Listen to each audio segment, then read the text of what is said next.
এখন চলছে আষাঢ় মাস, আর আজ রথ।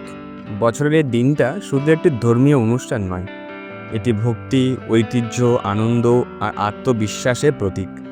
আজ আমরা দেখব কিভাবে এই রথযাত্রার সূচনা, ইতিহাস এবং 4টে রথ নিয়ে আজকের উৎসব।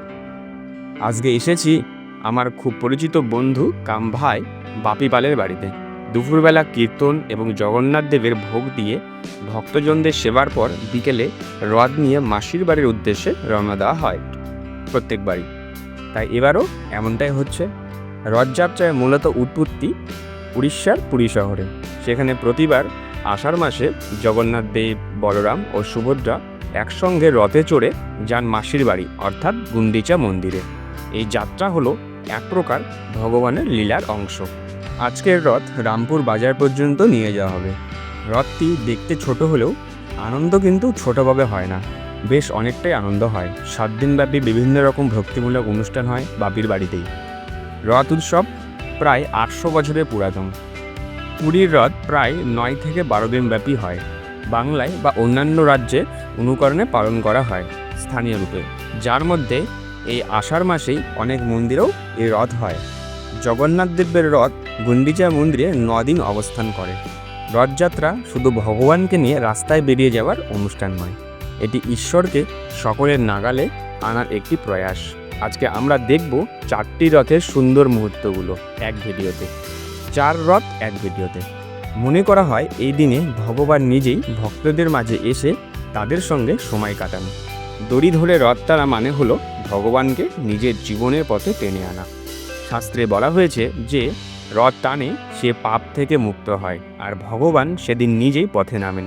সেদিন ভাগ্য খুলে যায় ভক্তদের। একটা রথ বানাতে সময় লাগে প্রায় 1 মাস। কাঠের গাড়ি, তার উপরে চাকা, তার উপরে রঙিন কাপড়, তালপাতার পাখা, পটচিত্র, ফুল এবং ঝালর এইসব দিয়ে সাজানো হয় রথ। এই রথে প্রতিমা ওঠানোকেও একটা বিশেষ আচার অনুযায়ী করা হয়। রথ তৈরি করেন স্থানীয় কারিগররা। পুরীর মতো বড় রথে জগন্নাথ দেবের রথে থাকে 16 চাকা, নাম নন্দীঘোষা। বলরাম দেবের রথে থাকে 14 চাকা, নাম তালধ্বজা। এবং সুভদ্রার রথে থাকে 12 চাকা, নাম দর্পদলনা। কিন্তু গ্রামে বা শহরে ছোট রথ, স্টিলের রথ, কোথাও কোথাও আবার লোহার তৈরি রথও দেখা যায়।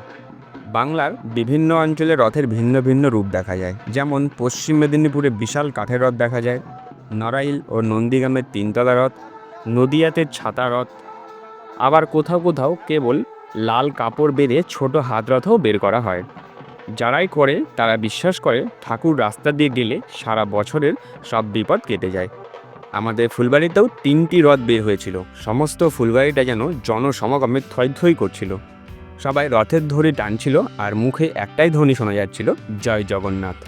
যখন 3টি রথ রাস্তা দিয়ে যাচ্ছিল খুব সুন্দর লাগছিল। এ যেন এক অপূর্ব দৃশ্য। রথ বের হওয়ার আগে হয় কীর্তন আর ভোগ। অনেকে উপবাস থেকে রথের রথ টানেন। ভোগে থাকে খিচুড়ি, লাবড়া, টক, পায়েস আর ফল ইত্যাদি। এরপর রথ ধীরে ধীরে এগোয়, মাঝে মাঝে দাঁড়ায়, আবার চলে। পুরো যাত্রা যেন এক ভক্তিমূলক যাত্রা। অনেক ভক্ত রথযাত্রার দিন মানত করেন, যেমন একবার রথ টানলে জীবনসঙ্গিনী পাওয়া যায়, সন্তান হয়, অসুখ কাটে, এমন বহু বিশ্বাস চালু আছে গ্রামীণ বাংলায়। সন্ধে হয়ে আসে, সূর্য অস্ত যায়, কিন্তু মানুষের মন ভরে থাকে ভগবানের রথের স্মৃতিতে। 4টি রথ একে একে পৌঁছে যায় গন্তব্যে। সূর্যের আলো নিভে যায়, কিন্তু ভক্তির আলো জ্বলে থাকে ভিতরে ভিতরে। রথের দিন যা ঘটলো একেবারে বিশ্বাস করতে পারবে না। বাচ্চারা নতুন জামা পরে এসেছে, বৃদ্ধরাও লাঠি হাতে দাঁড়িয়ে দেখছেন রথ। কেউ বলছে রথ দেখতে না পারলে বছরটা অসম্পূর্ণ থেকে যায়। এক বৃদ্ধ দিদিমা বললেন, আমি ছোটবেলায় বাবার হাত ধরে এসেছিলাম, আজ নাতির হাত ধরে এলাম।